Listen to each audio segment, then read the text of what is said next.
Bakunzi bacu turabaramukije, aha nkuko mubibona ni umurima w'ibigori uri ku mutumba Cagakori zone Masaka impande ya Lac Rweru.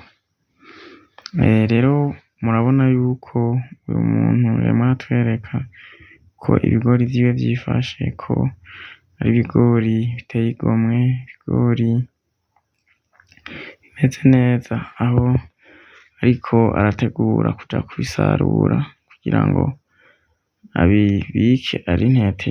Murazi ko bisaba ko abihungurura anagesa, aho ishobora gusaba ko abantu bashora imyimbu yabo bakayitwara imeze neza yumye. Rero aha yarimwo aratugenduza atwereka ko ari ibintu vyiza cane ko uburimyi mu gihugu c'Uburundi muri komine Giteranyi ko busigaye bukorwa mu buryo bwa kinyamwuga, bukorwa kugira ngo baronke ivyo bafungura, bongere baronke n'ivyo basaguriza isoko.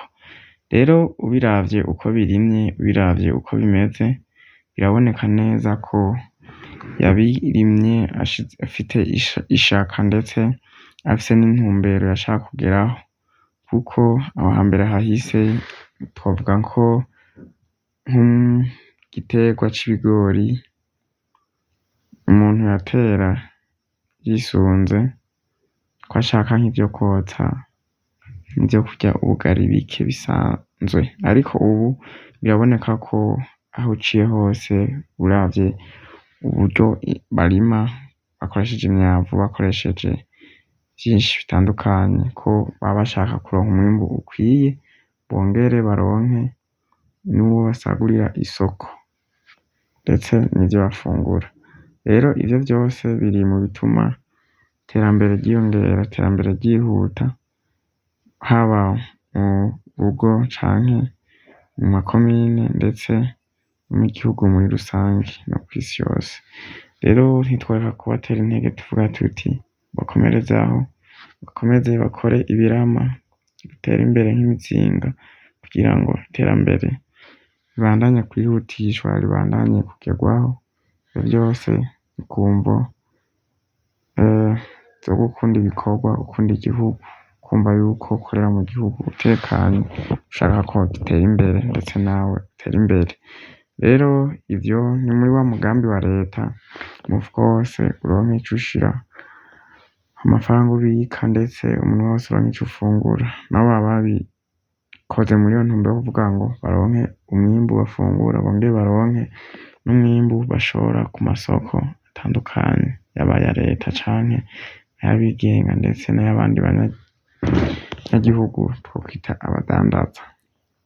Rero nivyo gukenguruka, nivyo gushima, kuko si ivya bose, si ivya kera, ni ibintu twovuga yuko ari iterambere ndetse no gutahura ivyo barimwo. Rero aha ntitwakomeje kunezerwa kuko twageze n'aho tubona ibi bigori vyibwe, aho abasuma biri ku biti nyene bihagaze mabagira. Rero murumva yuko iyo twovuga ko ari ingeso atari nziza, kuko si vyiza ko habaho kwonona imirima y'umuntu, kuko bituma habaho guhomba mu mwimbu, guhomba mu vyo uba wategekanya gukora, kuko wo kwimbuye nk'itoni ntukirose uca usubira inyuma kandi wategekanya kuronka umwimbu mwinshi kandi ushimishije.